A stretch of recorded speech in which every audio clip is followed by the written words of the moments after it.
Nih, Ana ulang lagi. Mat, Ana tidak mencabut pernyataan Ana sedikit pun.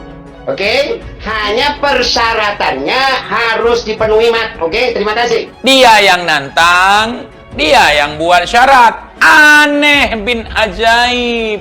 Biasanya yang ditantang yang buat syarat. Oke, saya terima tantanganmu, tapi dengan syarat. Saya menantangmu dengan syarat, kan aneh. Dari situ aja kita tahu bahwa orangnya niatnya ngeles. Jenggot pink, malu sama jenggot pinkmu. Ya, apa-apalah, silakan mereka boleh ngeles dengan cara-cara mereka deh. Ya kan, yang penting kita sudah memberikan syaratnya. Makanya 7 langkah mereka ke depan, saya hafal bener. Oh, saya udah bilang di live saya kemarin itu. Buat syaratnya ketiak ular, ya. Tanduk gading kodok, kentos kelapa muda. Kan saya sudah bilang di live kemarin itu. Makanya kalau saya bilang 7 langkah ke depan saya paham pergerakan mereka, ya jangan heran. Nah, misalnya udah ada ahli nasab yang sanad keilmuannya jelas. Oh, lain lagi nanti. Kedua profesor ini adalah seorang yang alim, tentu mereka adalah seorang yang luar biasa di dalam keilmuannya karena sampai mendapatkan yaitu gelar profesor. Tetapi maaf sekali lagi, Kang Imad dan Kang Farhan, minta maaf Mat, minta maaf Han, bahwa yang kita minta ini ulama nasabah, pakar nasab. Muncul lagi, oh bukan seperti itu. Harus ada ahli nasab yang bersanad keilmuan kesini. Ada nggak dari teman-teman antum yang sudah talaki belajar nasab dari gurunya kemudian menyelidiki nasab alawi? Penyelidikannya kemudian dijadikan suatu risalah atau suatu tesis ilmiah yang baru bisa dikatakan pakar dalam urusan nasab, pernah bertemu dengan ulama-ulama nasab sedunia atau misalnya dan seterusnya. Undang aja terus pengarang kitab abad sekian, kan udah nggak mungkin. Misalnya yang ngarang kitab abad ke-6, abad ke-5 diundang sekarang kan nggak mungkin, orangnya udah nggak ada. Itu kan menghindar supaya tidak terjadi diskusinya. Kalau seandainya terjadi, habis mereka. Tidak akan mereka bisa buktikan, tidak akan mereka bisa bantah. Yang kita minta dari awal adalah ulama ahli nasab. Dari awal kata-kata kami konsisten, tidak berubah. Sekali lagi, Al-Fakir ingin menantang kepada Kiai Imaduddin untuk debat terbuka dan disiarkan secara live. Yang di situ ada yakni orang-orang dari para ilmuwan, dari awal kata-kata kami konsisten, tidak berubah. Yang kita minta dari awal adalah ulama ahli nasab, yakni orang-orang dari para ilmuwan, yang ikut ada di situ untuk ikut melihat dan mentashkih daripada apa yang kita katakan. Nggak mau kalah walaupun memang salah. Bener nggak seperti yang saya katakan kemarin? Karena nanti di situ masalahnya pasti di situ. Oh, kenapa nggak ngundang ahli nasab yang sanad ilmunya tersambung ke sini, tersambung ke sana? Kira-kira cocok nggak? Makanya saya bilang 7 langkah mereka ke depan saya udah tahu. Apakah Habib Umar Assegaf atau Assaghaf berani diskusi terbuka dengan Kiai Haji Imaduddin Utsman itu atas inisiatif sendiri, atas nama pribadi, atau atas nama Robito Alawiyah? Dan apakah sudah dapat restu dari Robito Alawiyah atau tidak? Ini yang perlu dipertanyakan. Atas nama pribadi, bukan atas nama golongan apapun, tidak mewakili Ba'alawi, tidak juga mewakili Habaib, tidak juga mewakili Robito, hanya sama-sama adu tesis ilmiah tentang keilmuan yang sedang diperdebatkan. Saya akan siap untuk menjadi fasilitator.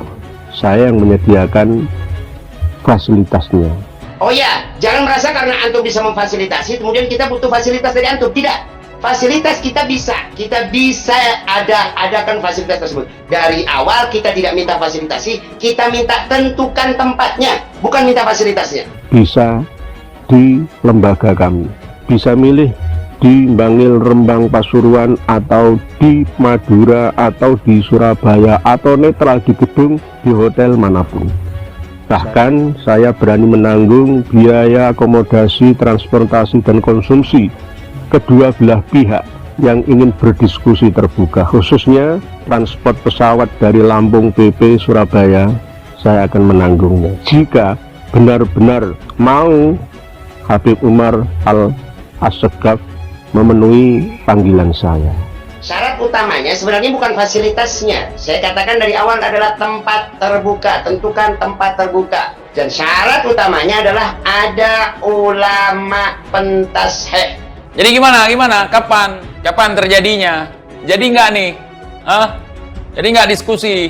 Namun sekali lagi saya katakan bahwa ini hanya sekedar shock terapi saja. Itu si Kumar cuman nyari sensasi doang, cari muka di depan gerombolan pendukung mereka. Kalau si Kumar mau ngelawan Kiai Imad untuk diskusi masalah ini, pagi-pagi dia udah kena tendang sama Kiai Imad. Kalau hanya sekedar omongan dan keberanian dari Habib Umar Assegafnya saja ya kurang meyakinkan menurut saya. Bukan saya menilai rendah, tidak, tapi penguasaan terhadap keilmuan agama, khususnya keilmuan tentang nasab ini beliau belum menguasai sepenuhnya. Jadi sayang nanti kalau dipermalukan di muka umum. Saya sendiri belajar langsung kepada ulama nasabah, kepada ulama pakar nasab. Kami belajar langsung. Talaki, bukan sembarangan. Tesis ilmiah yang kami buat ini bukan sembarangan. Jadi kalau mau diperdebatkan, ayo dong, yang sehat. Kiai Haji Imaduddin Utsman berani mengadu data ilmiah, referensi argumentasi itu sudah siap terbuka. Tidak hanya Kiai Haji Imaduddin Utsman saja, saya pun siap untuk diskusi terbuka. Jangan artikan kami ini tidak berani, karena apa? Semua sudah megang datanya. Kami pun sudah megang datanya. Siapa sebenarnya dzurriyyah para habib yang ada di Indonesia ini? Semuanya sudah kita pegang. Ayo dong Kumar, ayo, percuma jenggot warna pink kalau kagak punya keberanian. Jenggot pink. Jadi begitulah cara-cara licik mereka, saudara. Awalnya sok-sokan pingin nantang Kiai Imad, yuk kita diskusi ilmiah. Disambut oleh Kiai Imad, hilang bapak jenggot yang satu itu. Jenggot pink, malu sama jenggot pinkmu. Debat ilmiah terbuka antara Kiai Imaduddin Utsman dan Umar Assegaf sepertinya sulit diwujudkan. Pasalnya, Umar Assegaf terkesan minder dan malah mencari-cari alasan alias ngeles supaya debat tersebut tidak terjadi dan cuma pansos belaka. Padahal dari pihak Kiai Imad sudah memenuhi apa yang diminta Umar Assegaf. Fasilitator juga siap mendatangkan ilmuwan yang kompeten terkait nasab juga dari MUI. Dan para ulama setempat juga para habaib. Intinya debat ini akan berlangsung secara terbuka. Namun dari pihak habaib khususnya Umar Assegaf terkesan selalu mencari-cari alasan untuk mengagalkan debat tersebut dengan berbagai alasan yang tak masuk akal. Padahal dari pihak Kiai Imad sudah sangat siap, dan dari fasilitator sendiri sudah sangat siap dari segi finansial, keamanan, dan soal payung hukum pun sudah siap. Dan ini himbauan kepada Umar Assegaf, tolong konfirmasi kesiapannya, jangan cuma keluar-keluar di medsos. Ingat, Anda yang menantang, jangan sampai Anda pula yang membatalkan. Seperti diketahui, perang narasi tidak bisa dihindari. Di era metaverse, narasi memiliki kekuatan yang bisa merobohkan tembok kecongkakan, kesombongan, dan kekuasaan yang dibungkus dengan kebohongan. Narasi yang kuat secara gagasan dan didukung data empirik serta diartikulasikan dengan apik akan memiliki daya dobrak yang menjungkalkan.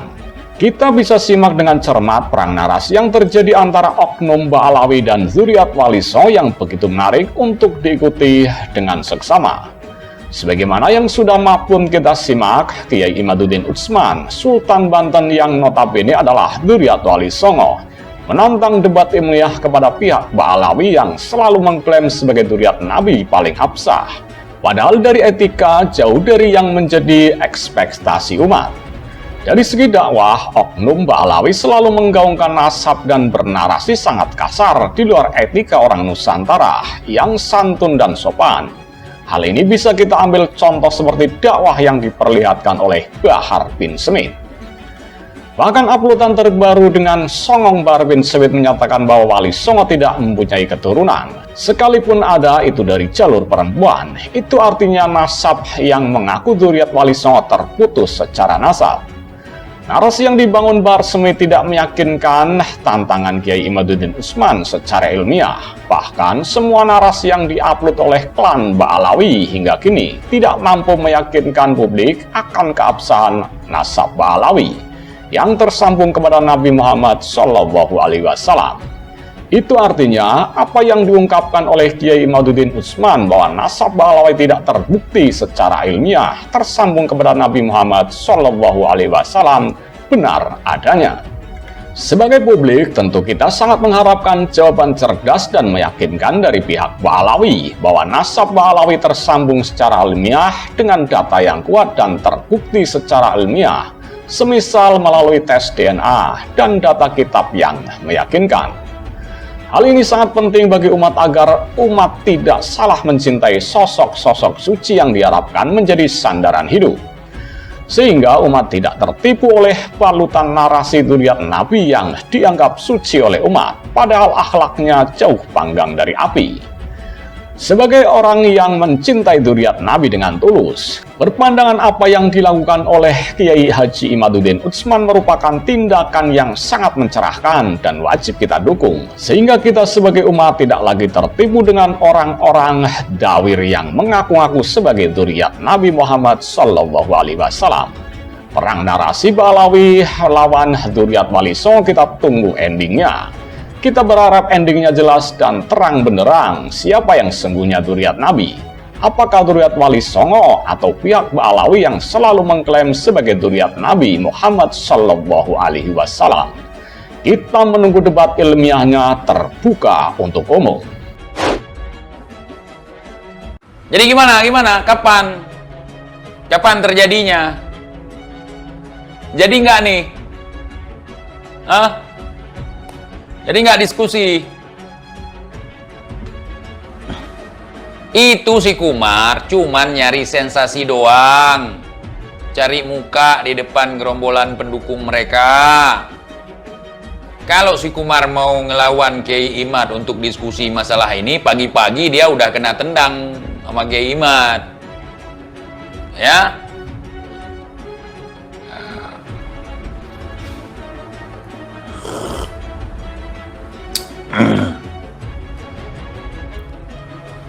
Kalau kucing sudah bertanduk, baru si Kumar berani. Dia yang nantang, dia yang buat syarat. Aneh bin ajaib. Biasanya yang ditantang yang buat syarat. Oke, saya terima tantanganmu, tapi dengan syarat. Nah, kan begitu biasanya. Saya menantangmu dengan syarat, kan aneh. Dari situ aja kita tahu bahwa orangnya niatnya ngeles. Bahwa dia bercanda doang. Paham nggak? Makanya 7 langkah mereka ke depan, saya hafal bener. Saya menantang Anda untuk diskusi masalah ini. Yang ngasih syarat siapa biasanya? Yang ditantang, oke, saya terima tantangan Anda, tapi dengan 3 syarat.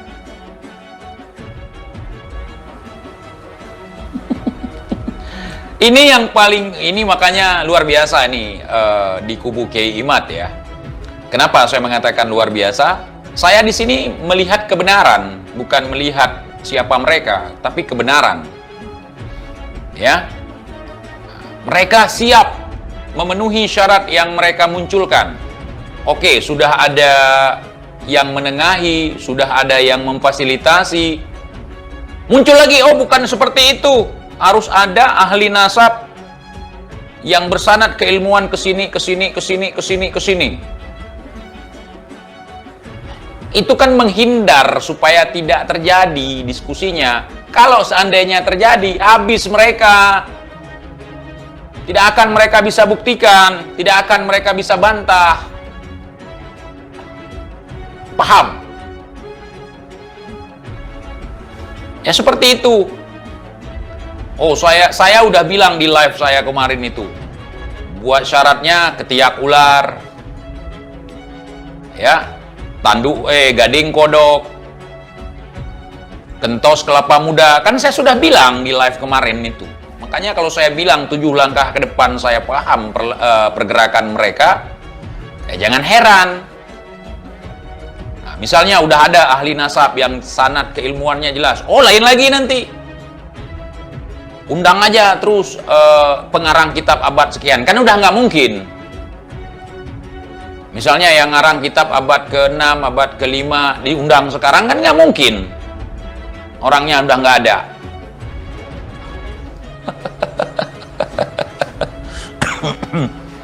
Ya. Iya. Memang mereka formatnya sama semua. Sumbu pendek. Niatnya pingin begini, pingin si Kumar begini, saya kasih tahu nih. Saya kasih tahu. Pingin si Kumar cek ombak. Kalau Kiai Imad tidak menggubris dalam 3 hari, kenapa nggak dia kasih waktu seminggu? Takutnya Kiai Imad dalam seminggu itu bisa mempersiapkan segala sesuatu. Dikasih waktunya mepet 3 hari. Nah, kalau 3 hari Kiai Imad tidak ada respon, maka mereka akan memvonis bahwa tesis Kiai Imad batal. Tesis Kiai Imad terbantahkan. Kan begitu niat mereka. Aduh. Paham nggak? Paham. Ya, pokoknya dicari cara sekarang supaya nggak jadi. Ayo dong Kumar. Ayo, percuma jenggot warna pink kalau kagak punya keberanian. Jenggot warna pink, ada ginsunya, keren. Keren. Jenggot pink. Ayo dong. Buruan, karena gue 7 hari lagi ini nggak bisa lihat lagi lewat channel ini, nggak bisa bahas kalian lagi lewat channel ini, udah di take down sama si Bahar tuh. 2 take down, 2 konten kena take down, 2 teguran kena, tambah 1 lagi teguran yang sebelumnya. 3 teguran gua udah. 7 hari lagi hilang channel TJ. Yo, jenggot pink. Buktikan merah jambumu. Ya.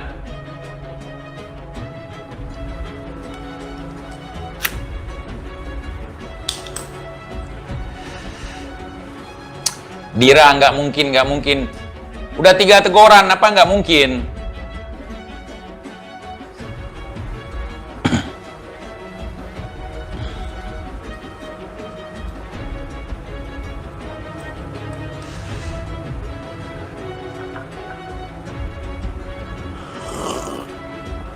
Alhamdulillah. Jadi, begitulah cara-cara licik mereka, saudara. Awalnya sok-sokan pingin nantang Kiai Imad. Yuk kita diskusi ilmiah. Disambut oleh Kiai Imad. Hilang bapak jenggot yang satu itu. Habib apa namanya itu hilang. Kemudian buat cerita. Ini adalah ditunggangi oleh buzzer-buzzer yang dilakukan secara masif dan terstruktur. Ternyata, kemudian fitnah lagi, ternyata Kiai Imad menggunakan kitab nasab made in Syiah. Pas dibuka, ternyata kitab Syekh, kitab palsu. Memang kebenaran tidak bisa dikalahkan. Ya, wa qul ja'al haqq wa zahaqal batil innal batila kana zahuqa.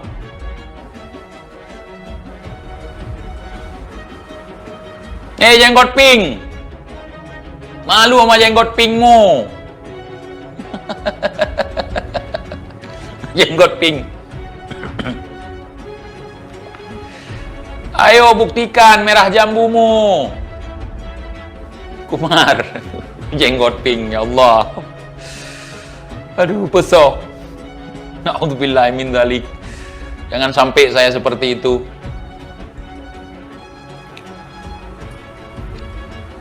Seharusnya dari pihak Robitoh ini harus segera menyelesaikan ini untuk membuktikan. Atau memang takut nggak bisa membuktikan gitu. Coba lihat mereka ketika mereka tidak punya senjata untuk melawan, pasti senjatanya memframing yang enggak-enggak. Si Imad ini dulu pernah begini, si Imad ini dulu pernah begitu. Bukan poinnya yang direspon. Coba kalian simak. Ini adalah gerakan-gerakan yang anti ini, anti itu. Kemudian provokasi sana, provokasi sini, buat video klarifikasi. Si Imad ini bukan dari sini, dia ngaku-ngaku dari sini. Nggak perlu itu. Kiai Imad dari manapun beliau, apapun basic beliau, coba kalian bantah narasi beliau. Coba kalian bantah tesis beliau. Itu yang penting. Mau beliau seorang petani, mau beliau seorang pedagang, mau beliau siapapun, nggak penting. Yang penting tesisnya kalian bantah. Mau beliau beneran dari Kesultanan Banten, mau nggak bener dari Kesultanan Banten, ya. Nah, kalau beliau nggak bener dari Kesultanan Banten, ya sudah, saya masukkan dalam kesultanan saya nanti. Yang penting tesisnya coba kalian bantah dulu.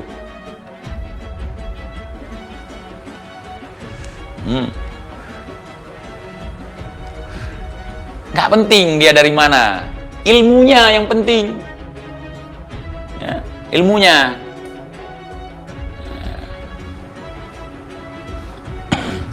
Kalau berdasarkan siapa orangnya, orang yang di framing, orang yang dielu-elukan, padahal ilmu kagak ada, kan banyak kayak si Bahar. Habib Umar Assegaf atau Assagoff berani diskusi terbuka dengan Kiai Haji Imaduddin Utsman itu atas inisiatif sendiri, atas nama pribadi, atau atas nama Robito Alawiyah? Dan apakah sudah dapat restu dari Robito Alawiyah atau tidak? Ini yang perlu dipertanyakan. Jika saya diperlukan atau mau diskusi terbuka live disaksikan oleh semua orang, bisa di lembaga kami, bisa milih di Bangil, Rembang, Pasuruan, atau di Madura, atau di Surabaya, atau netral di gedung, di hotel manapun. Saya akan siap untuk menjadi fasilitator. Boleh juga saudara saya Gus Zaini Makarim untuk menjadi moderatornya. Saya yang menyediakan fasilitasnya. Bahkan saya berani menanggung biaya akomodasi, transportasi, dan konsumsi kedua belah pihak yang ingin berdiskusi terbuka, khususnya transport pesawat dari Lampung PP Surabaya. Saya akan menanggungnya jika benar-benar mau Habib Umar Assegaf memenuhi panggilan saya. Namun sekali lagi saya katakan bahwa ini hanya sekedar shock terapi saja. Sebenarnya mereka itu tidak berani. Kalau toh misalkan berani, ya tidak sekelas Habib Umar Assegaf, ya Habib Habib Hanif Al-Atos, atau Habib Rizik Syihab, atau Habib Taufik Assegaf. Pentolan-pentolannya saja itu yang penting. Kalau hanya sekedar omongan dan keberanian dari Habib Umar Assegafnya saja, ya kurang meyakinkan menurut saya. Bukan saya menilai rendah, tidak, tapi dilihat dari track record, dari segi bahasa, percakapan, penguasaan terhadap keilmuan agama, khususnya keilmuan tentang nasab ini, beliau belum menguasai sepenuhnya. Jadi sayang nanti kalau dipermalukan di muka umum. Dipikir dulu lah, dipikir dulu. Jangan hanya mengandalkan dan mengedepankan emosi. Berani tapi tanpa modal yang cukup, modal keilmuan yang cukup. Kiai Haji Imaduddin Utsman berani mengadu data ilmiah referensi argumentasi itu sudah siap terbuka. Tidak hanya Kiai Haji Imaduddin Utsman saja, saya pun siap untuk diskusi terbuka. Jadi jangan artikan kami ini tidak berani, karena apa? Semua sudah megang datanya, kami pun sudah megang datanya. Siapa sebenarnya dzurriyyah para habib yang ada di Indonesia ini? Semuanya sudah kita pegang. Jadi sebaiknya para habib yang ada di Indonesia ini menawarkan diri untuk islah, berdamai, dengan cara kemarin sudah saya sampaikan, mau merubah doktrin mereka, pelajaran-pelajaran yang hanya mengunggulkan nasab mereka, itu dihapuskan saja. Jadilah umat Islam yang bisa menghargai sesama umat Islam yang lain tanpa kasta. Rubahlah cara dakwah kalian, berbicaralah yang sopan. Jika tidak berbicara yang baik, lebih baik diam saja dan mengikuti arus, membumi, menjadi warga negara Indonesia tanpa kelas. Hargai semuanya. Kalau bisa, lepaskan jubah kebesaran kalian. Tidak usah pakai jubah-jubah ala Yaman, ala Arab seperti itu di Indonesia. Kalau toh mau pakai ya silahkan, itu hak ciri khas panjenengan. Tapi dengan cara itu jenengan malah tambah gumede, tambah takabur, maka lebih baik lepaskan saja. Jadilah seperti saya ini. Saya ini seorang petani, apa adanya. Saya seorang petani. Seandainya saya mau memakai jubah kebesaran, memakai serban seperti panjenengan, ya bisa, saya punya. Saya akan lebih Yaman daripada panjenengan malah. Saya akan membiarkan jenggot saya, kumis saya tumbuh supaya kelihatan sangar. Bisa juga. Karena sudah tidak zamannya lagi kita menjadi tukang tipu-tipu, tukang jualan agama, tukang mengaku paling punya kunci surga, yang bisa menstempel derajat kewalian di Indonesia. Hilangkan semua itu. Dan saya bahkan menganjurkan kepada seluruh umat Islam di Indonesia, jangan lagi menyanyikan lagu Ya Tarim.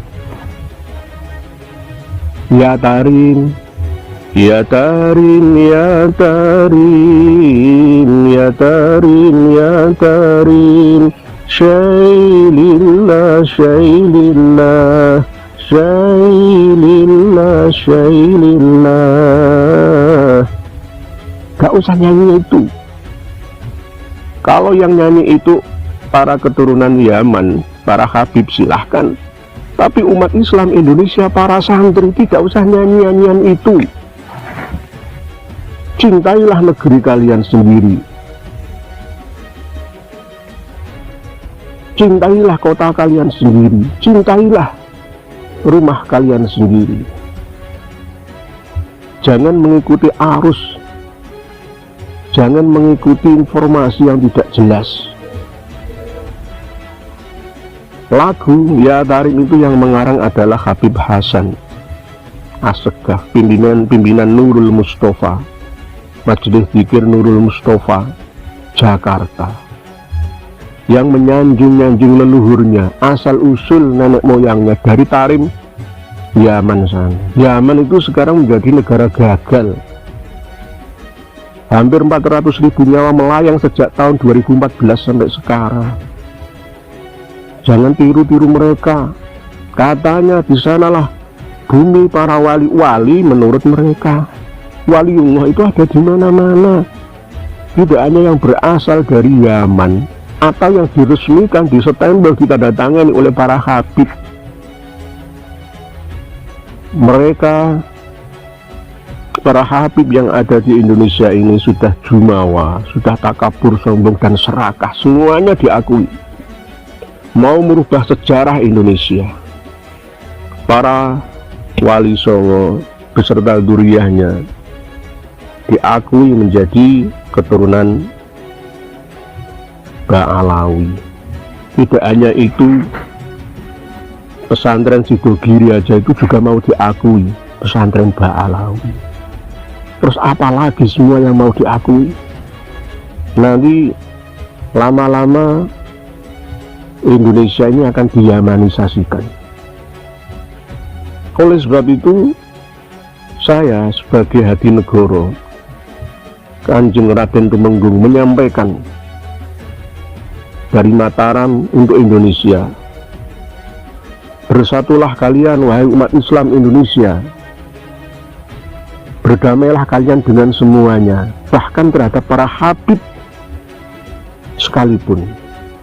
Jangan musuhi mereka, tapi tetap jangan berhenti untuk menyadarkan mereka. Dengan cara apa? Kita sendiri harus sadar. Umat Islam harus sadar dari kebodohannya, harus sadar dari kemiskinannya, harus sadar dari keterbelakangannya. Sadarlah bahwa kalian itu dijajah.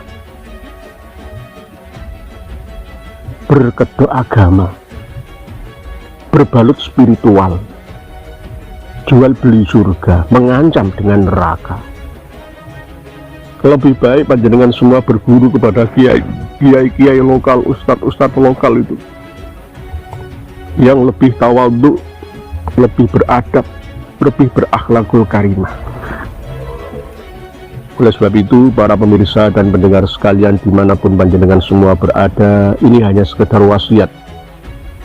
Mohon untuk diamalkan bersama. Saya pun juga akan menjalankan apa yang menjadi ucapan saya.